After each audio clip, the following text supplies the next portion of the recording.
Fancy. Another chat, buddy. Let's just talk to each other. Another little chat. Let's have a little chat. Let's talk about this and that. Yeah.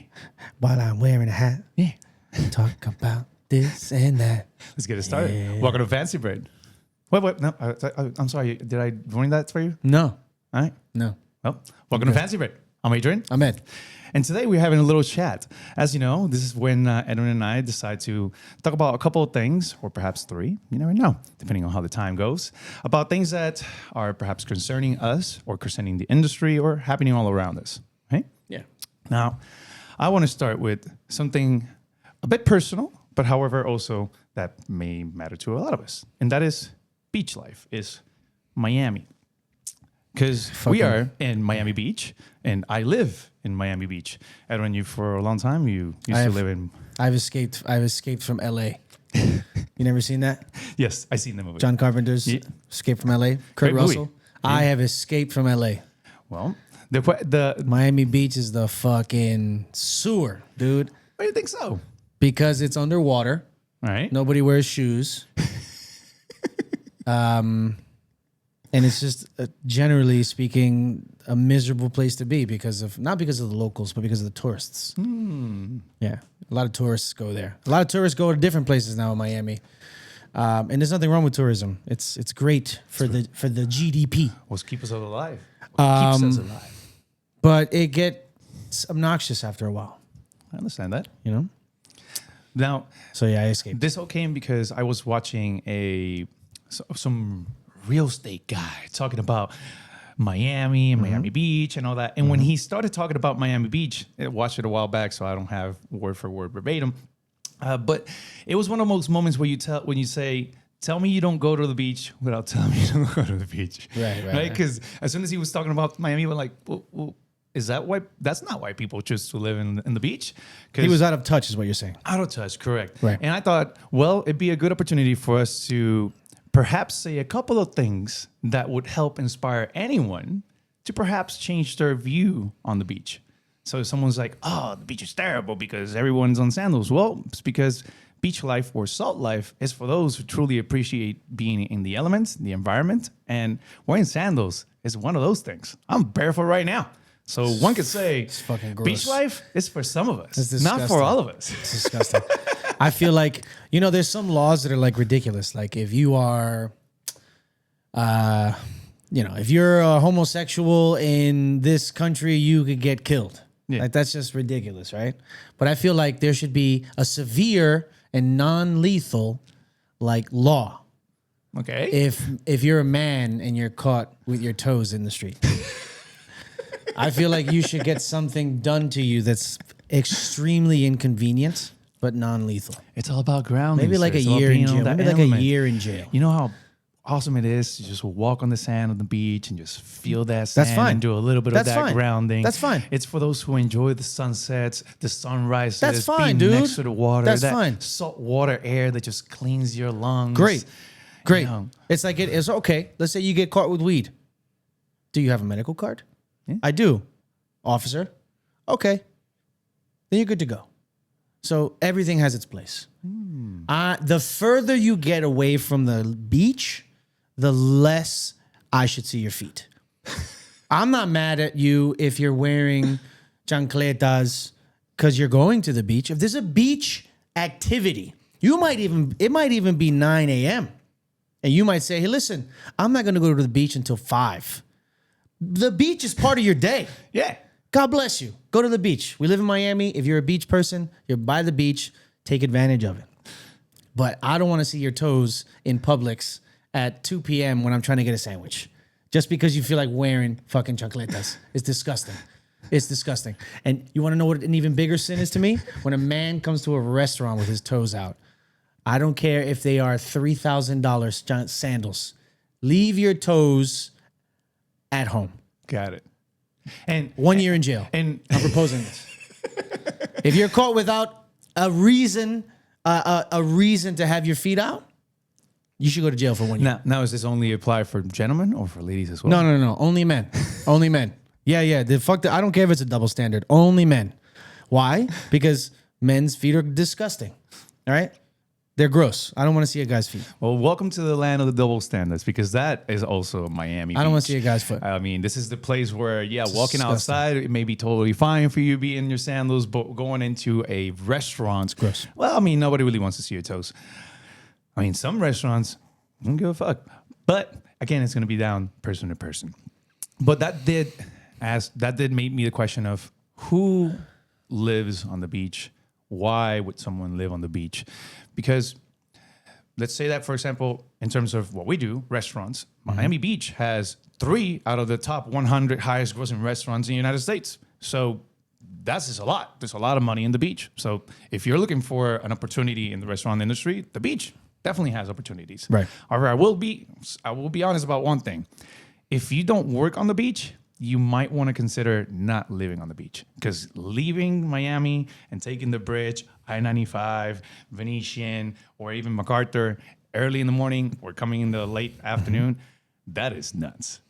I mean, if you really love it, do it, but it's not something that it's considered an advice. I mean, if you work from home, if you have, your OnlyFans or whatever, and you make your money in your own way, then Miami could definitely be the place for you. But it's mostly the place where a lot of people come to retire, or the home of what we like to call our the birds that go and are when the people that have money, they leave and they come back, are snowbirds. Thank you. I'm gonna have to do the music. Ding, ding, ding, ding. So those are our favorites. So Miami tends to have a lot of people that are here, but just part of the year, not most of the time. Even when we have elections, which we have about 80,000 people that live in Miami. Yeah. A very low percentage of people vote, which I just saw we're again on election season. Yeah. And oh my God, my phone is just being blasted. It's just outdated. Correct. It's just outdated is what it is. Yeah. Right? It's just Miami Beach is outdated. Like, I don't give a shit who's offended. It's like if I can imagine people, and I can imagine someone I know that lives on the beach, they're just dirtier than other people. And I love them to death. I don't mean in general. We're talking about little things. Of course. We're talking about the outliers here. Yeah. Okay? Because you said most people that live on the beach don't work on the beach. Like, we don't have any data on that. Who the fuck knows? What I will say is... No, I will say if you live on the beach, you wouldn't want to work on the beach. You wouldn't want to work on the beach. If you live on the beach, you wouldn't want to work outside of the beach, because going out and coming back in, all right, whatever. Traffic, that's nuts. Whatever. That's what I meant. But if you lined up 10 people, and you didn't know any of these 10 people, and these people had to be stereotypical to what the neighborhood entails, could you pick out the one person that lives on Miami Beach? Yeah. Yeah, because they're wearing sandals. Because they'd be They're wearing fucking sandals. right. Because they, apart from being a bit more tan, they would be just a little dirtier, but nice though, but happier, Whatever. joyful. Whatever. Smiles all around. It's a land for those who truly enjoy the salt life. So Yeah, I mean, it it just goes to show you. What do you have to say about the restaurants that are closer to the beach? I'm talking about close to the water, not South of Fifth. South of Fifth is a completely different neighborhood. Yeah. Because they have a shield. Yeah. They have a fucking barrier. Mm-hmm. Yeah. It's called property value. Yeah. What good thing do you have to say about any restaurant that's close to the water in Miami Beach? The view is spectacular. And the vibe could be nice. So what are we talking about? So let's talk about something else. Obviously not for us, which we always enjoy Garbage. the food. But Garbage. a lot of people do come here specifically for that, because people come to Miami to take their Tinder profile pictures, to take their Facebook or Instagram pics, to say, this is me, this is my lifestyle. Right. If you want this is what you got to give. Right. And what does that vibe make you feel? Well, I don't live for that vibe, sir. I work In for general, that vibe. what does that vibe make you feel? Because you don't drink your Kool-Aid, sir. You don't get high on your own supply. Products. Supply, Adrian. Supply. Thank you. So that's my 2 cents on beach life, right? It is not for everybody, but if it is for you, then you're more than welcome to come. Maybe in the future, I would also love to have someone that's on real estate to perhaps come here and talk about real estate, not only of living, but also of businesses. Because yes, we may have some of the restaurants are the highest grossing restaurants in the United States. However, we also have some of the highest rents in our United States. So that'll be a great topic for us to discuss. If you know or are in real estate, please let us know. Throw us in the DMs. We'd love to have you join our team. I feel like the area on Ocean Drive between 5th and 15th Street needs like a fumigation. Like I feel like all those businesses need to close down and reopen and be something better. It'd be nice, but it's kind of like a necessary evil, because that's another thing I've been considering if I was going to buy on the beach. And I know we keep getting back to the beach life, but that's also another thing that I ask myself, do I want to live in Wingwood? Do I want to live in Brickell? Do I want to live in downtown? Do I want to live in, where? Right? There's such things that appeal to such people like myself. I love the sunset. I do sunset chasing. It's one of my things. Go out there, enjoy the sunset, do a little workout, or maybe by the beach. It's fantastic. So but it's for those who enjoy such things. That's what you like, bro. Right? That's okay. So I asked myself, is that somewhere I want to live?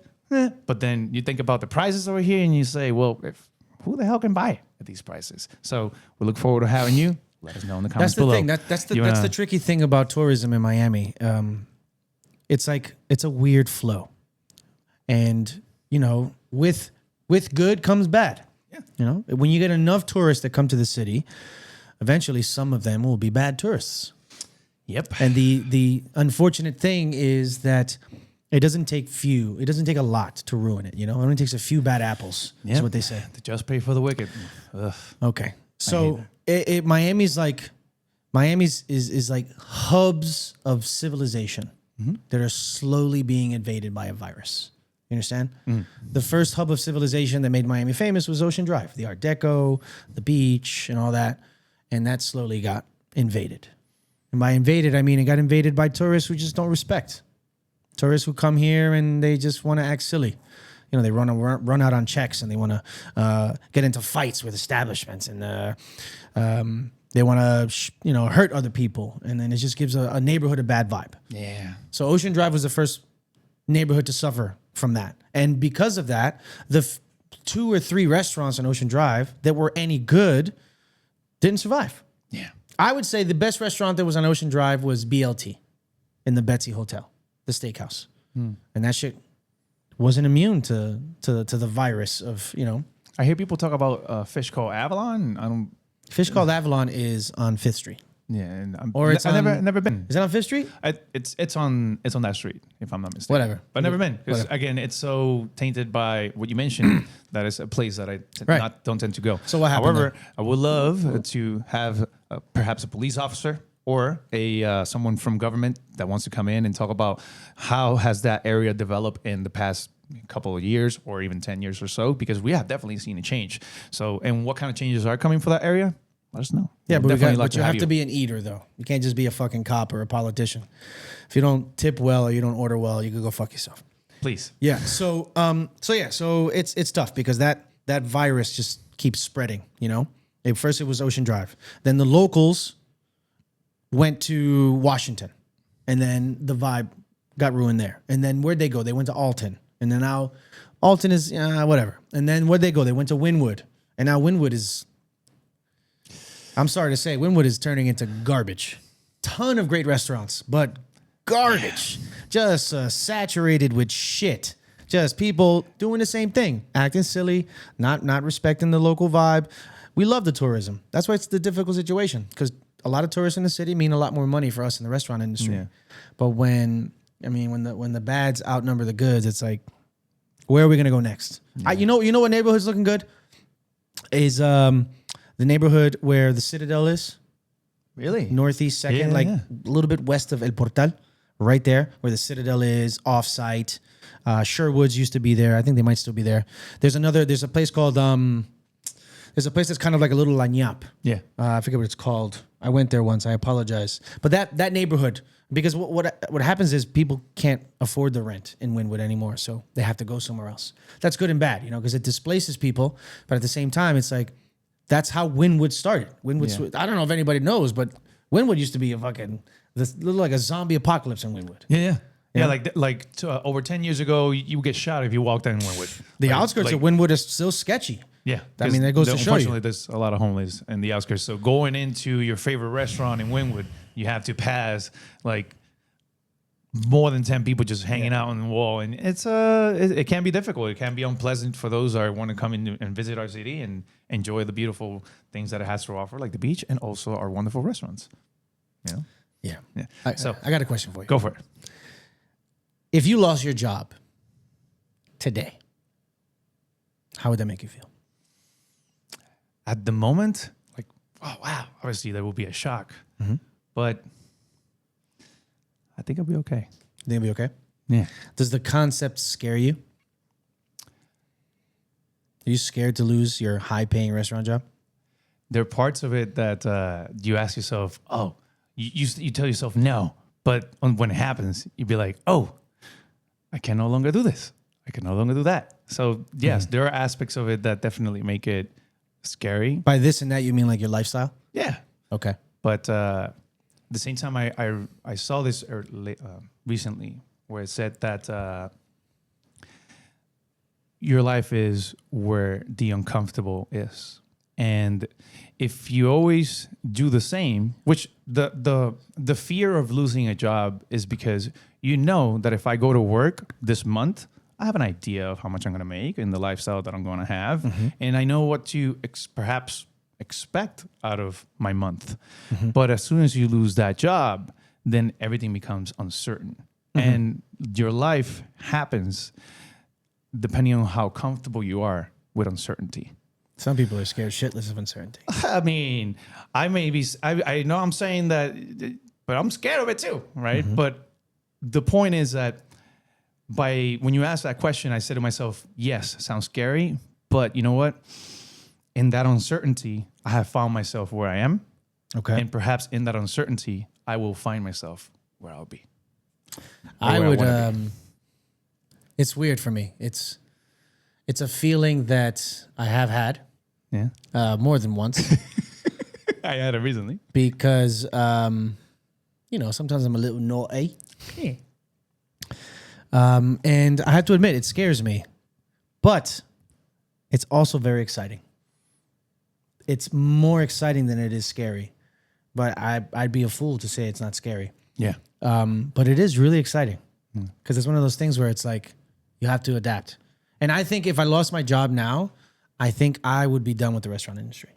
I think I would go somewhere else and do something else. Even though one of the scary things about losing your job today, hypothetically, since we are fortunate to be at the top as far as restaurant industry goes, amen, is you would have to start at the bottom somewhere else.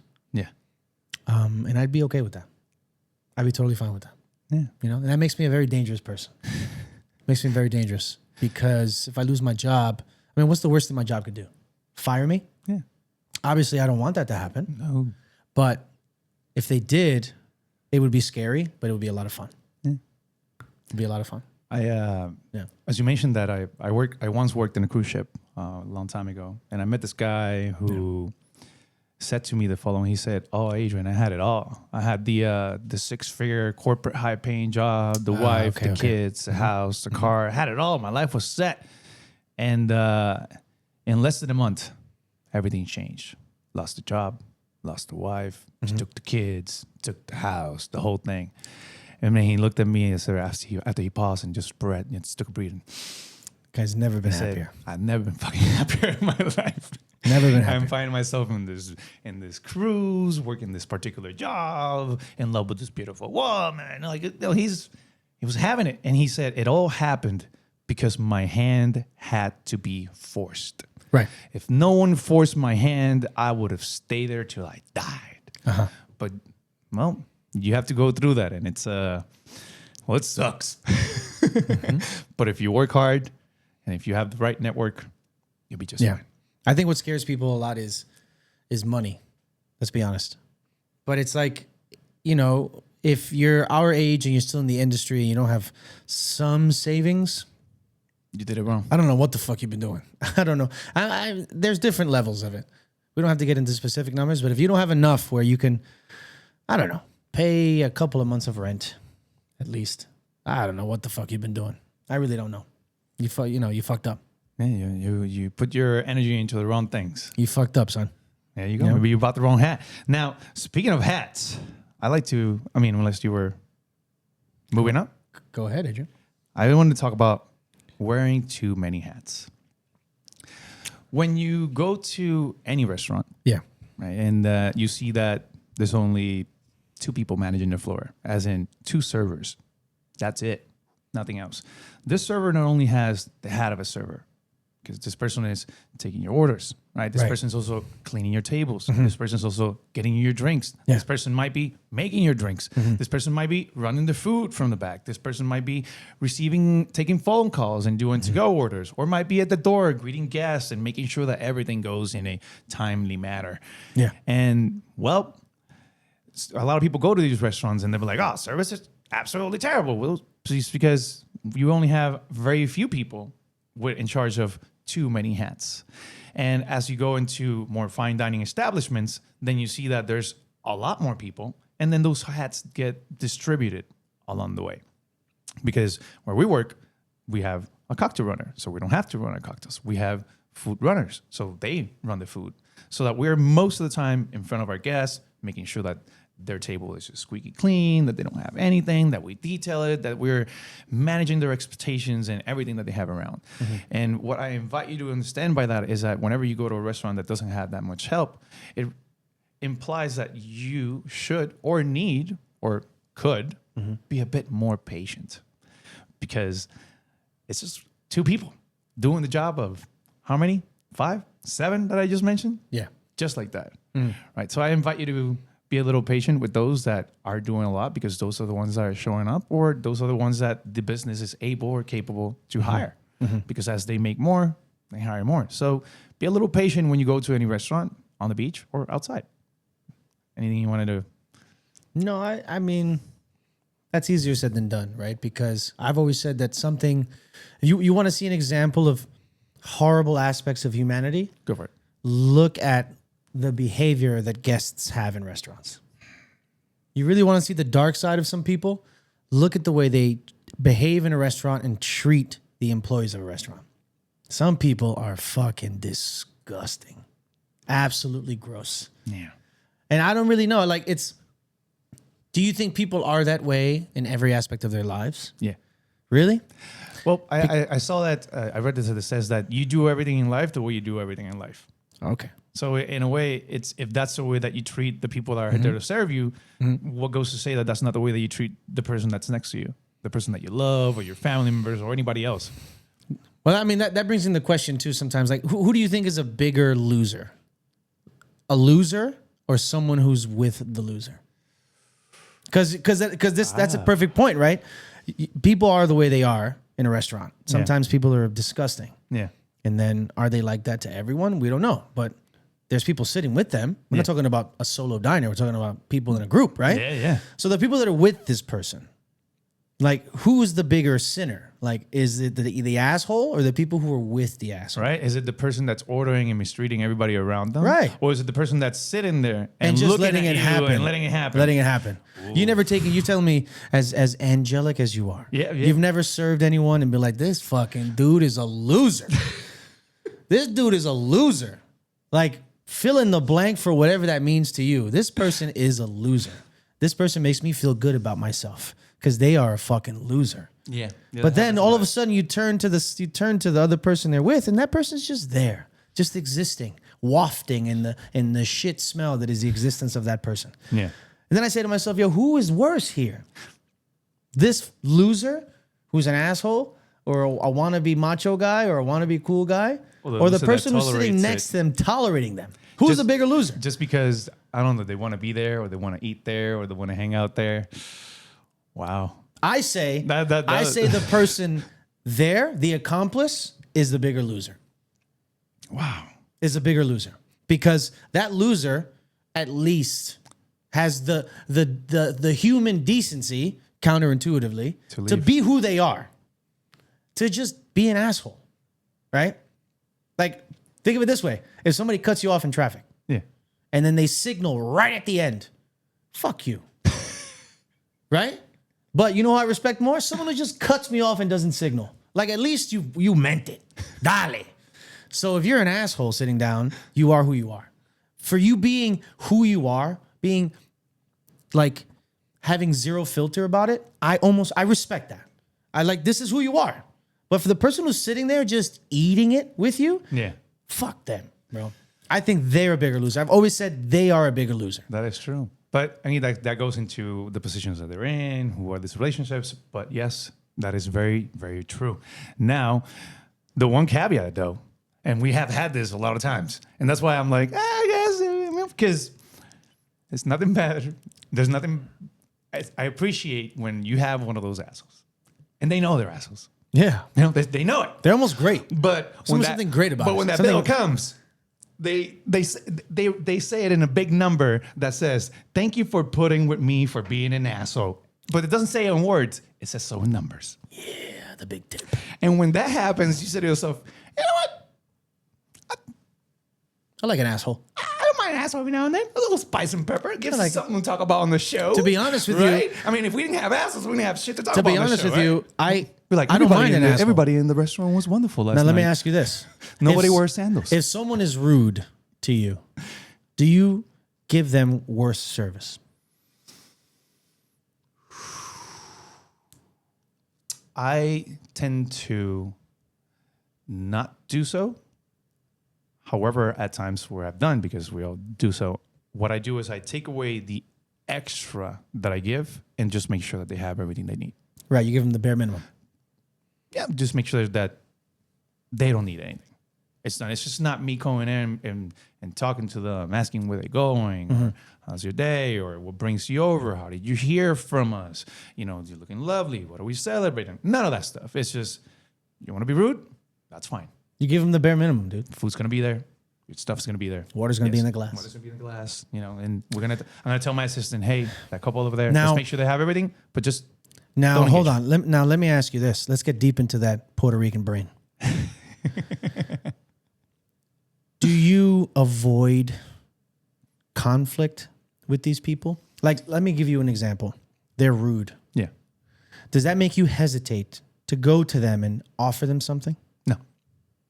Let's say that person's drink is low and it is appropriate for you to offer them another drink. Does it affect you doing that service because they were extremely rude? No. You just go up to them and do your job. Correct. Okay. Because at that point, I say it's not personal. It's not about me. It's about them. So what if? So it's not personal. So what if a guest looks at you and calls you an asshole? Oh, I haven't had that. Oh well. I haven't had that, sir. Well, I haven't had that necessarily, but I have had guests say like, "Oh, you're rude. You have an attitude problem." Okay. And then I'll just be like, "Let me get you another server," or whatever, you know. But which I think is okay. it's the difference between me and you in this particular instance is that when people are rude to me, I love it. I'm like a fucking masochist, right? I love it. Because I'm confrontational in that way. So I'll give you an example. Go for it. Give you another example. Yeah. Let's say let's say your food is taking a really long time to come out. Yeah. Have you ever, whether you want to admit it or not, Yeah. avoided your table a little bit because you don't want to see them react to you because they're angry because their food's taking a long time? Like you don't want to walk past them or into their line of sight because you know they're going to look at you and be like, "Yeah, where the fuck's my food?" Has that ever happened to you? That's happened to me in the past. I mean, it's happened to all of us. Yeah, it has happened to all of us. Do you avoid that table because they're angry because their food's taking a long time? Not anymore. Not anymore. So you have? Yes, I had that in the past. Yes, but Why? now, Why? well, because I was perhaps not equipped myself with, what should I do in this position? Or, Okay. or what exactly? Because Right. something that a coworker of mine, which we usually, after work, we sit down and we go over our day and we're like, what happened to you? What happened to me? And then, I would have done that. I would have done this. And it gives me that perspective, which I hope that is what it gives you if you're listening to our show and you work in the industry. You say, oh, wow, I'm going to use that word. I'm going to not do that. Maybe I react like Adrian, but maybe I should react like Edwin in that situation. Right. So this coworker gave me this little light. He said, whenever I have a table that does an order fire means you don't have an appetizer, you just go straight to the main course. If you have, let's say, steaks, well done, that might take up to 30 minutes, 35 minutes to get to your table. Depending on the night. Depending, of course, on how busy the restaurant is, et cetera, et cetera, et cetera. So when someone says that, I will try to obviously sell them something. Would you like to start with an appetizer? Would you like to start with this? Would you like to start with an order of bread? Blah, blah. And if they say You're no, fucking bread, bro. hey, you got to do it. It's a little something because Yo. it keeps them busy. Time moves differently when you're sitting down at a table than when you're standing up. It's a completely different vibe. Right. But the point to that is that whenever they have Baker. an order of fire, in between, let's say like 15 minutes in, 10, 15 minutes in, I go back into the kitchen, I check the times, and I just go back to the table and say, excuse me, just want to let you know, everything's on time back there. Your food should be out in like around X amount of time. And that gives them the, oh, thank you. So it's a way for you to say, I'm not going to let that bomb become something else because I'm communicating to them something that I already told them because, hey, it might take up to 30 minutes. And then you come in around 15-minute time and you tell them, hey, everything's on time. You should be coming around next 50 minutes. Can I get you anything else? No. And then you just disappear. But that little check, those little details, in my experience, has disarmed so many big things. So thank you, Juan, for giving me that little. So the concept you're discussing is not allowing things to snowball. Correct. Now you got to stop it before it gets too big. You got Before to it nip gets things in the bud. Yeah. Right. So I only do that at the beginning. I always, 100% of the time, give people a disclaimer that their food's going to take a long time if they've ordered it a certain way and they don't have any appetizers. After I have given people that disclaimer, I do not talk to people about food again. Do not. Okay. You got to be kidding me. Do you hear what I just said? You got to be kidding me? You don't talk to them about food. No, that's a response that I've given people. Oh. After I've given them a description and a disclaimer about why their food's going to take a long time, they've proceeded to order fire. And then 25 minutes later, they're like, yo, where's my food? Of course. I look at them and I go, you got to be kidding me. That's what I'm trying to tell you. Okay. Got it. Understood. Understood. Or I'll tell people, or I'll hit them with the come on now. Or come on now. Why's that food taking so long? Come on now. Like, you know this already. Like, I don't babysit people anymore. It's like this Miami Spice thing, remember? Yeah. Do you give people descriptions about the supplements? Fuck that. Read the goddamn menu. All right? But I only do that if I've given people the disclaimer. But I go so far as to make people understand. I've even had this dialogue. I mean, there's certain dialogues you could have, like, the equivalent of doing things with your eyes closed. Like, there's dialogues that just roll off of your tongue, even if your brain is inactive, because you've had them so many times. Yeah. How many times I've looked at somebody and I said, your food's going to take about 25 to 30 minutes in a case where they don't want to order appetizers. And they go, oh, that's not that long. And then I look at these people in the eye and I say, listen to me. 30 minutes in the real world is not a lot of time. But 30 minutes sitting here waiting for food is going to feel like a long time. Are you okay with that? And if they say yes, don't fucking ask me about food again. Got it. All right, guys? Because, come on. Or, Are you kidding me? Are you kidding me? So that makes me feel like talking about how I feel that a lot of restaurants, they're just big pussies. They are, again, fall under the trap of the customer's always right. And we've discussed how that's an incomplete phrase. In matters of taste. It matters of taste, right? Look it up. Google it.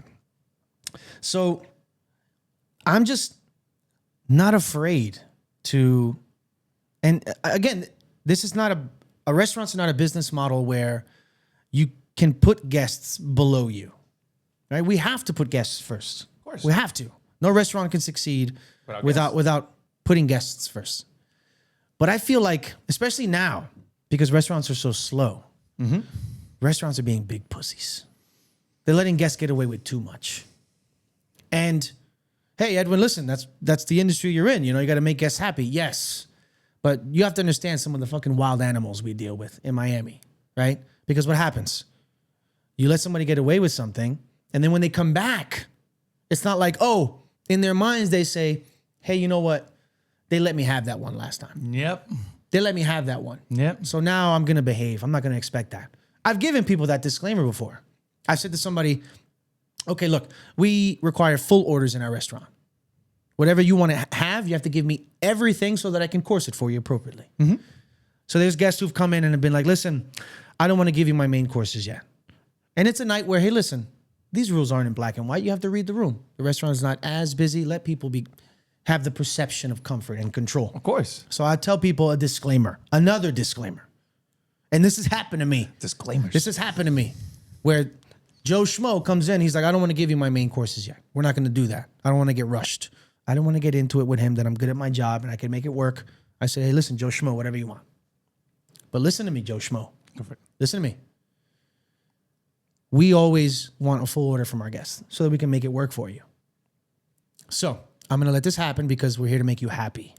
But we hope you come back in the future. And when you do, don't be upset if we don't let you do this.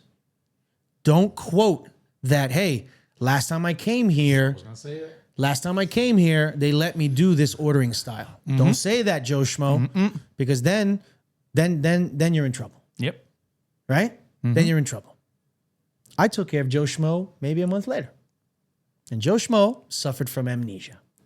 Okay? Because listen, we forget guests all the time. All the time. All the time. All the time. But Joe Schmo had just a level of, an aroma of asshole to him that was impossible to forget.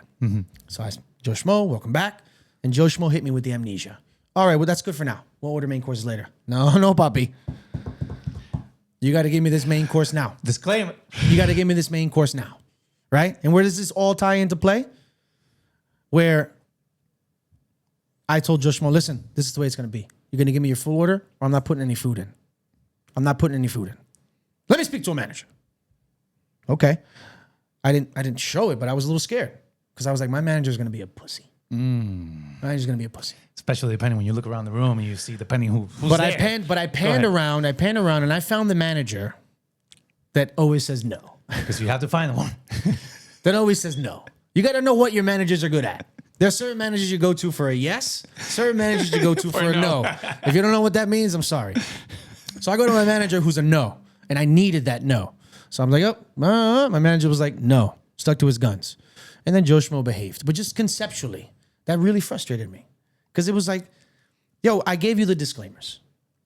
People just don't want to behave, man. Yeah. They don't want to behave. And it's terrible now because restaurants will take anything they can get. And I understand. I get it.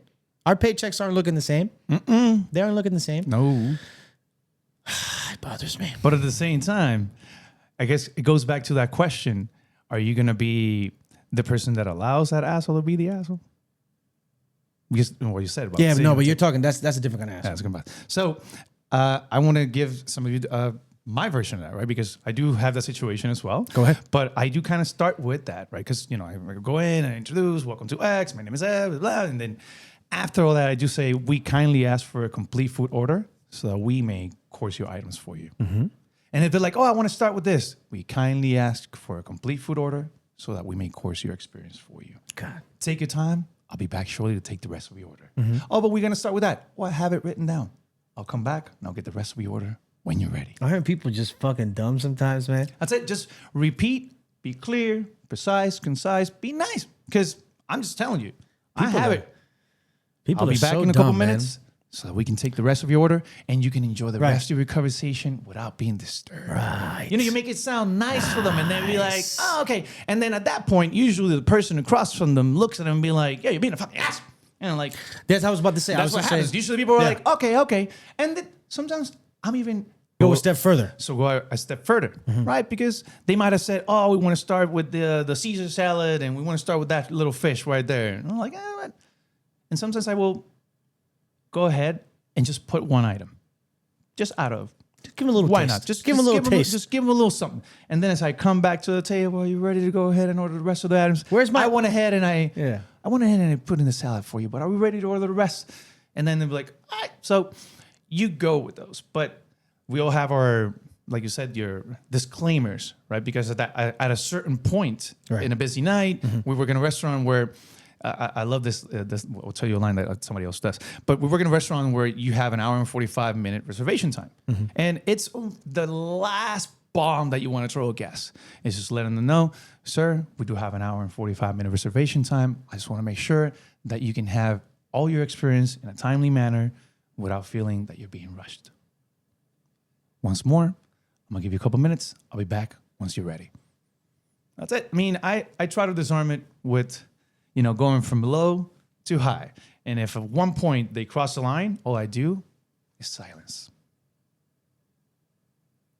That's it. It puts them in their place. Go ahead. But that's what works for me. It could work for you, or perhaps Edwin's way might work for you as well. Or let us know in the comments, what would you do to that guest, huh? What would you tell that guest? You know what gets me angry? Go for it. When restaurants have menus in different languages. I went to Mother Wolf last night. Amazing. It was really good.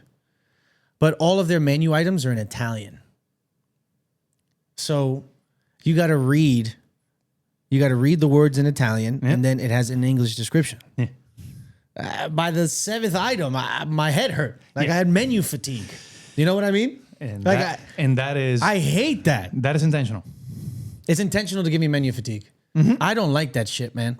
I liked everything about that restaurant last night. You know who was there? Massimo Bottura. Bottura. Yeah. The Osteria Francescana. Yeah, he was there. He was there because... such a big name. You got people interested. They're not even here. Something was up. Something was up because Evan Funky was there.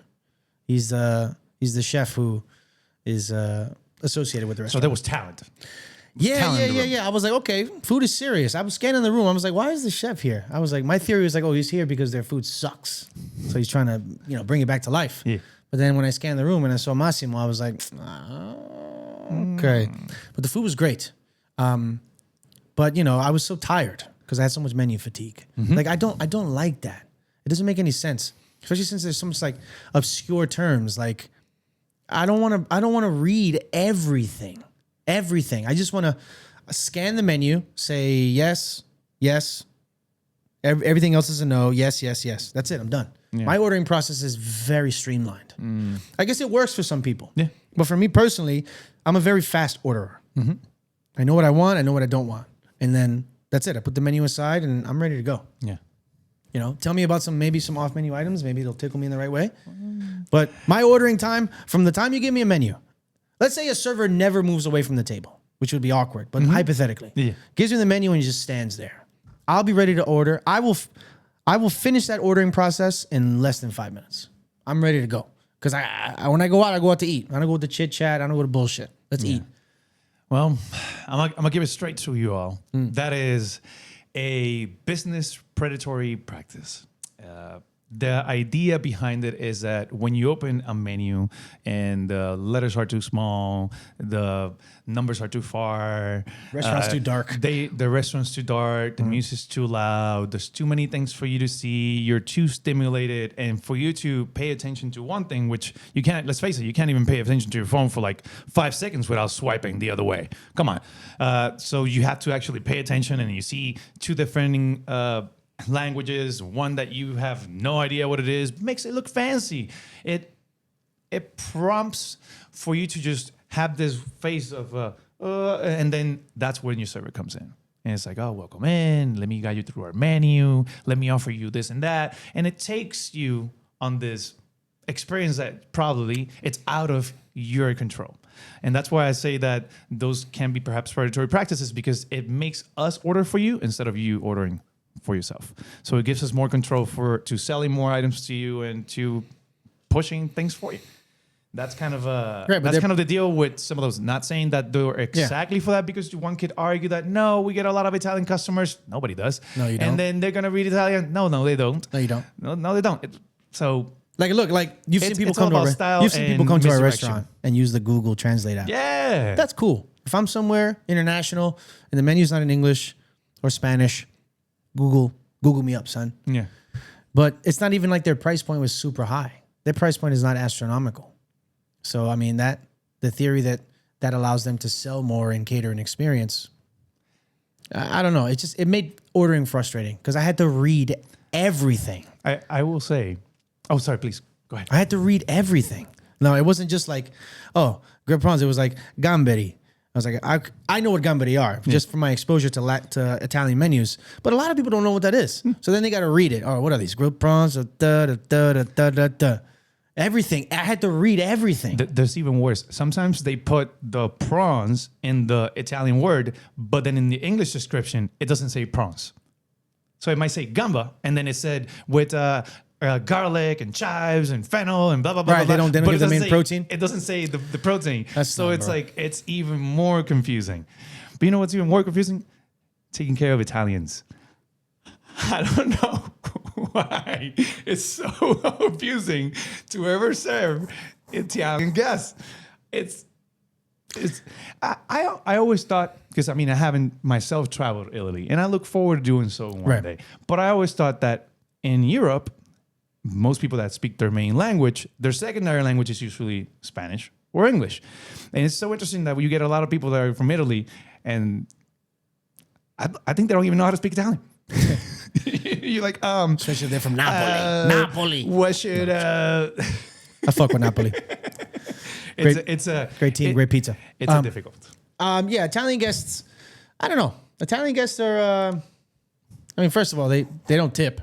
They don't tip. You can say whatever you want about the way it works in Europe, but I don't care. Right? They don't tip. They tend to be chill. They're just like nonsensical Latinos. You know what I mean? They're warm blooded. They're having a good time. Yeah, I've had no issues with Italians. I know they're not going to tip. So once that's out of the window, I'm like, hey, they're not going to tip. Let's just have a good time with these people. They tend to spend some money. They tend to. They spend some money. Some Italians, a lot of Italians I've taken care of spend money, bro. Not mine. Spend money, Not mine. Nobody's. right? They don't tip. Listen, nobody spends more But they're chill. recklessly than Americans. That's that why. is it. That's why our restaurant is in the United States of America, That's why sir. we're in the United States of America. There you go. Speaking of And which, that's- speaking of and because of a lot of tourists, that's why in Miami Beach we have service charge.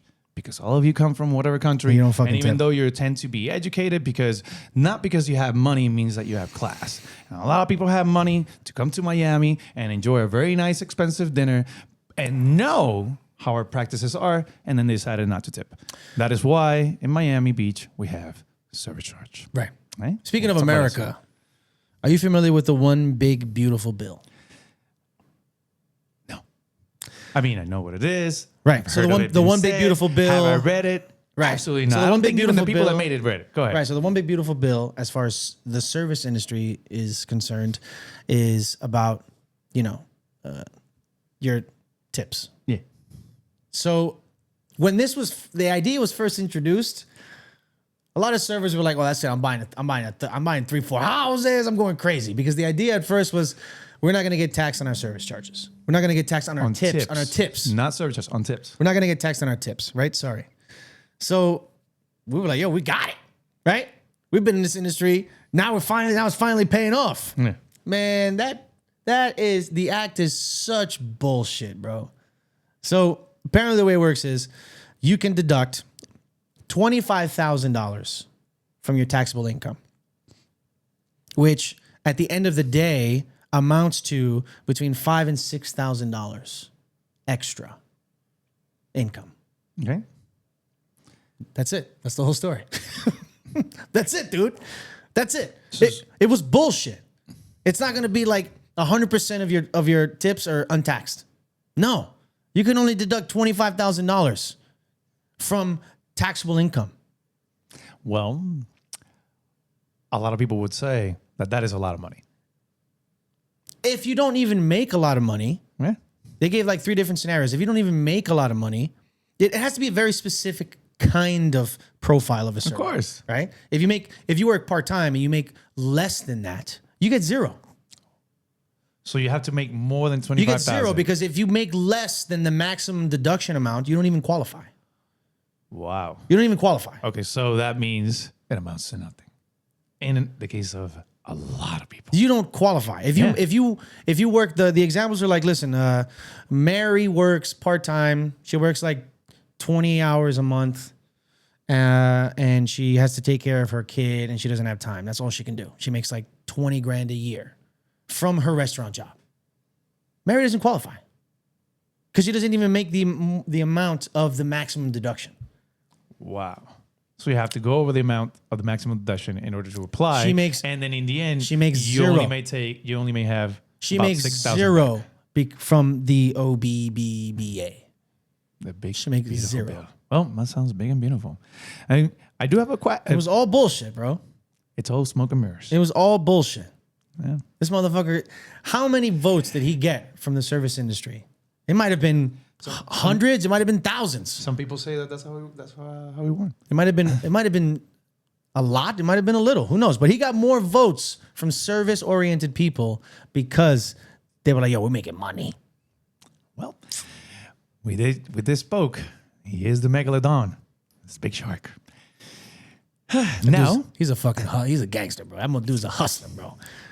it's awesome. I didn't vote, but it is what it is. There it Let's is. not get political. No, not here at FancyBread. Now I do have one last question, and it's kind of related to the too many hats question. Okay. Right?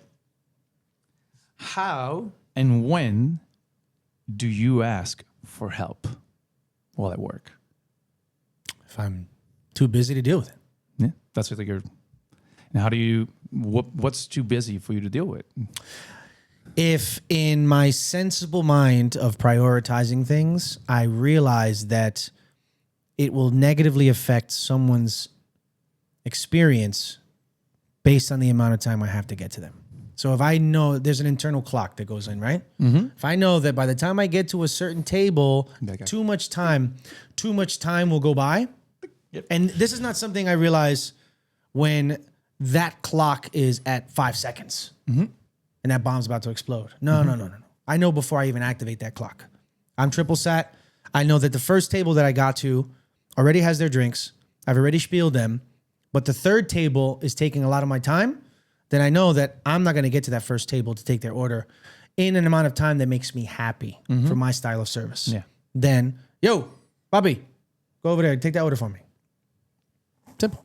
And who do you ask and how do you ask? Yo, Papi, go over there. Go take that order for me, please. First person you see. I don't give a fuck. If you're on the floor, if you work with me and you're on my floor, that means you're competent. Got it. All right. Go take that order for me, please. And any of us can ask any of us that question. That's the way it should be. If you're working in a place where that scenario is going through your head and you're like, no, I can't ask this person, then you're working at the wrong fucking place. Yeah. Well, thank you for that, because that's something that I was asking recently. And it's interesting how a lot of people felt that when it came time for them to ask for help, they didn't do so because of how they felt that it would make them look towards the people that they're asking help from. Because it'd be like, oh, if Ed's next to me and I asked him for that, then Ed's going to think that I suck. That's right? bullshit, So a lot of people have that internal, right, debate with, should I ask for help? When should I ask for help? Because they feel like admitting that they're in the weeds makes them look weak. Perhaps. That's bullshit. Yeah. Everyone gets in the weeds. It's not a matter of if, it's a matter of when. It's about how you deal with it. What is something that you can teach somebody is how to not panic when they're in the weeds. Because it's going to happen to everybody. Everyone that works in the restaurant industry, or any industry really, you're going to get weeded sooner or later. It's not about when it happens. If it happens, it's when it happens and how to deal with it. How do you deal with the stress of being in the weeds? Because my way is beautiful. Well, to me, my friend, when I'm weeded, I go through it, my friend. I try to, and just say, I'm gonna do this, I'm gonna do that, I'm gonna do this, I'm gonna do that, I'm gonna do this, I'm gonna do that. However, when it comes to the point where I'm saying, oh, that's gonna take a little longer, then the first person I try to go to is my assistant. But if I don't see that person, then the first person that I see maybe get in there, right? Because that's the whole point. Right. That's why we also have assistants, because those are the people that they know how we work and they're doing the things that we don't have to, and vice versa. Or sometimes you look at them and say, hey, I need you to do that because it's more important. Because they might be handling certain things in their perspective of what goes first and what goes after. But we are also telling them this really needs to be done first.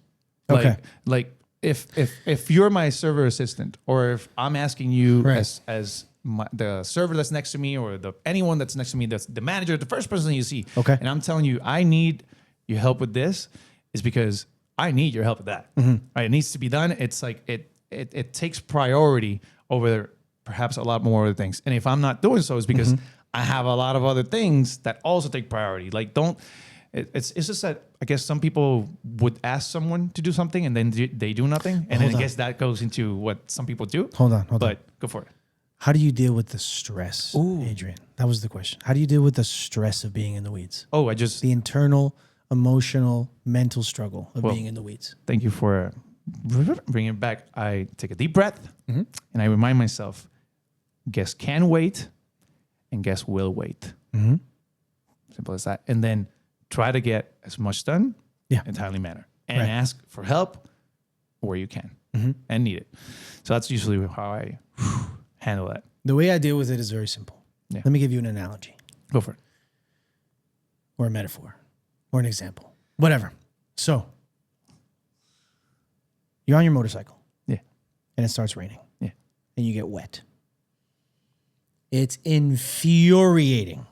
It is infuriating to be on your two-wheeled vehicle and it starts to rain. And nature just decided. Nature says, fuck you. It is infuriating. But something happened to me. Nature says, fuck you. Something happened to me. Yeah, every little drop is a fuck you, right? So something happened to me. I came to an epiphany, right? I had an epiphany. Epiphany. I'm on my motorcycle and I'm getting soaked and I'm cursing. I almost fucking fainted because I was cursing in my helmet. So thank God I had a fucking cover because I would have gotten arrested for like disorderly conduct. I'm just cursing and cursing because I'm frustrated. You feel it in your underwear. It's nasty. My feet, your socks, everywhere. But then I was soaked to the bone. And then I realized to myself, yo, I can't get any more wet than I am right now. There's not a single part of my body that can get wet anymore. And it's still raining. I'm good. What the fuck can I do? So then in a restaurant aspect, if I'm weeded, I say, listen, I can't get sat one more person. A single diner cannot be added to my mental stack right now. So once that happens, I say, you know what? Who gives a fuck? Let's just take care of person one, person two, et cetera, et cetera. And then all of a sudden you look up and the sun is out. And you're not in the weeds no more. And it's chill. A lot of that comes from not me being zen, because I'm not a very zen person. A lot of that comes from me living in the I don't give a fuck. And that comes from me, and I learned that day when I was soaked on my bike and I said, you know what, fuck it. It is what it is. And then one day, I don't know. Who knows? Maybe I saw the golden child and I went to work. Who knows? It works for me, man. I get sat and I'm in the weeds. I'm like, listen, how much worse can this get? To Google the question, what is the worst part of getting wet that you have to work with? Your feet. Your feet, bro. It's fucking disgusting. It is terrible to work with wet shoes and wet socks. Fucking. It's the worst. You're growing mushrooms down there. But maybe Miami one day will say, if it rains, you can work with sandals. That sounds like non-slip sandals. That sounds like a really sexy business concept for a restaurant. Hey, come eat at our restaurant where you can see your toes. Well, look at my wet feet. That's fucking gross, man. But I will say, that's disgusting. But I will say to those of you who are still perhaps on the fence of asking for help or not asking for help, ask yourself, will I look better if I don't ask for help and my guests suffer because of it? Or will I look better if I ask for help and my guests don't suffer for it? Which one are you going to feel better for? And which one, if it matters, what everyone else is going to think of you, right? Because we know people who are always weeded, they never ask for help. And what do we think of those people? That they're weak. Because their guests are suffering. He's like, oh man, like your tables are always leaving upset. What's going on? It's because you're not asking for help. You know the worst part? The worst part about those things, something that makes me angry when I see stuff happen, is that I know that they're going to talk about it at pre-shift for 4 fucking days. I've threatened people like that. I've threatened people where I say, don't do this or that, or please let's not do this and that. Because I don't want to hear about this shit at pre-shift for 4 fucking days. Please, don't do it. Please. But to go back to your point, grow the fuck up. Be a grown-up. It's okay to ask for help. It'll be okay. Thank you. That's the note, brother. Perfect. Well, last call, sir. Huh? Well, I want to close with a situation that you mentioned about guests being too rude or taking things a little too personal, and managers perhaps being a little bit too much of a pussy. I had this recent situation. 2 guests came in, Miami Spice. They sat them in the worst table possible. And, they were served, giving everything that they needed. They gave me a little bit of attitude, so I just make sure that everything they had was just perfect. Just not giving you the talks. You're like, all right, cool. You want your space. You seem like that. We don't need you. Perfect. Let's make sure everything's taken care of. I had other things that piled up on my plate. So as soon as I had a moment, I asked the first coworker I saw, can you please go and collect the payment from table X?